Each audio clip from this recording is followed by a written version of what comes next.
Welcome to 99 TV. నేను జ్యోతి. Updates చూద్దాం. పాకిస్తాన్లోని లాహోర్ విమానాశ్రయం సమీపంలో భారీ పేలుడు సంభవించినట్లు ఆ దేశ మీడియా తెలిపింది.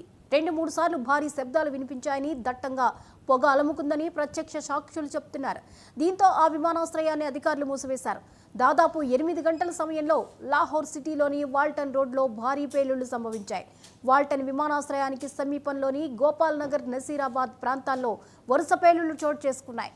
భారీ శబ్దంతో పేలుళ్లు సంభవించడంతో స్థానికులు భయాందోళనకు గురయ్యారు.